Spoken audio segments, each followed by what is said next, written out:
Très gracieuse demoiselle, il y a 15 jours, à 10 heures du matin, j'ai reçu votre première lettre et quelques minutes plus tard, j'étais déjà assis pour vous écrire 4 pages d'un format monstrueux. Je ne le regrette pas, car je n'aurais pas pu passer ce temps dans une joie plus intense. Et la seule chose qu'on puisse regretter, c'est qu'alors j'ai conclu que ce n'était qu'un tout petit début de ce que j'aurais voulu écrire, si bien que la partie de la lettre qui était alors réprimée m'a comblé durant des jours et rendu nerveux, jusqu'à ce que cette nervosité soit relayée par l'attente de votre réponse et la faiblesse grandissante de cette attente. Pourquoi donc ne m'avez-vous pas écrit? Il est possible et vraisemblable pour ce genre d'écrit que dans ma lettre vous ayez trouvé je ne sais quelle bêtise qui aurait pu vous déconcerter.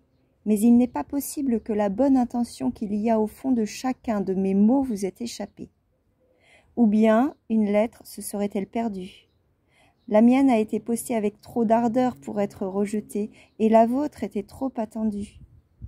Et en fait, les lettres se perdent-elles vraiment, en dehors d'une attente incertaine qui ne trouve plus aucune autre explication?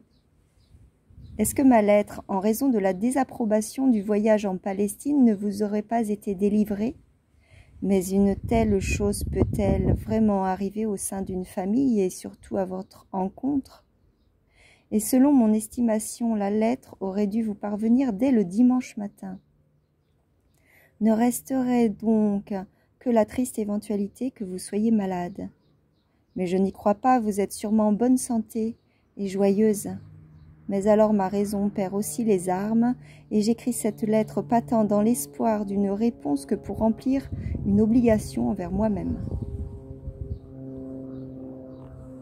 Si seulement j'étais le facteur de la Immanuel-Kirchstrasse qui a porté cette lettre à votre domicile, qui ne s'est pas laissé distraire par un membre de la famille étonné, mais qui est allé tout droit vers vous en traversant toutes les pièces pour déposer la lettre dans votre main, ou mieux encore, si j'étais allé en personne devant la porte de votre appartement, pour appuyer indéfiniment sur le bouton de la sonnette selon mon bon plaisir, un plaisir libérant de toute tension. Votre Franz K.